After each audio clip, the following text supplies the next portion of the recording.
2002, I graduated from Brigham Young University with my bachelor's degree. I attended thereafter Georgetown University in Washington, D.C., and graduated with my master's in 2004. In 2011, I graduated from Boston University School of Law with my law degree. And so that's my educational background.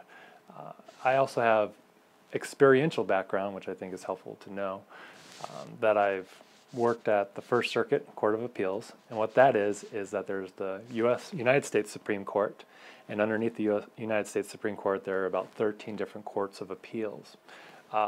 Basically, they set the law for the nation, because only about 5% of cases that appeal actually get heard by the United States Supreme Court. So these courts of appeals are over regions, and I worked at the First Circuit Court of Appeals, which is over New England, basically, and Puerto Rico. I also worked at the U.S. Attorney's Office in the civil division.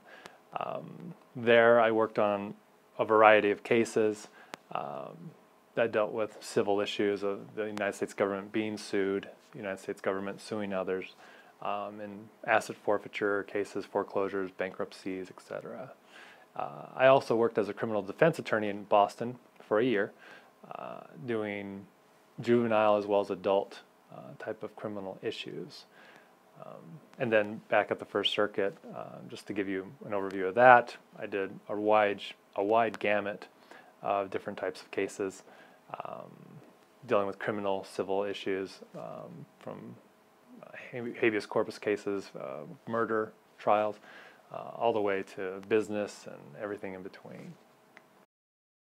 My special areas of practice are bankruptcy, family law, personal injury, and criminal issues.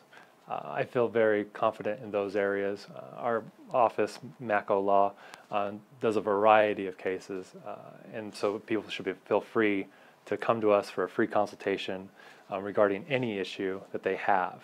And if we don't necessarily deal with it, for example, maybe patent law or something of that nature, we know attorneys here in this community that would be able to help them out. We've dealt with every attorney here. We know the best ones that are out there that we'd like to refer clients to if we can't help them. My personal philosophy of legal practice is manifold. One big area for me, my approach to the legal practice, is that I believe that I work for the client. Now that's a cliche and you hear that, but what I mean by it is that I'm like a landscaper. I am like a plumber, for a client. I work for them, and I don't think people usually understand that. I think clients sometimes are intimidated by professionals such as lawyers, physicians, any type of doctor, etc. That they feel that, they as a client work for them, and I don't want my clients to feel that way. I want them to know that I work for them, and I approach it and I give them all the information that I know, and then I let them make the choice. And if it's ethical, legal, I'll do it. I'll go that route. Even though I might advise one route and they say, well, for example, in a divorce case, I just want it over as soon as possible. I want it to be as painless as possible. And I might advise, well, you can fight for spousal maintenance, more child support, more assets, etc. But if they don't want to do that, I'm not going to push for that because, again, I work for them. Another area that I feel is my approach to the legal practice is that, I believe litigation, I believe the area of the law is very intimidating, very scary for a lot of people. And so I try to bring an emotional side to it where I'm sensitive to their feelings about it. My background actually, when I was studying for my bachelor's degree, is that I was studying to be a marriage and family therapist. I was about one semester away from graduating and going into that field, and I changed direction, which led me to the law. But I've carried that background with me. And so I'm not only an attorney, but I'm a counselor. A counselor is a synonym, another term, title that attorneys are given.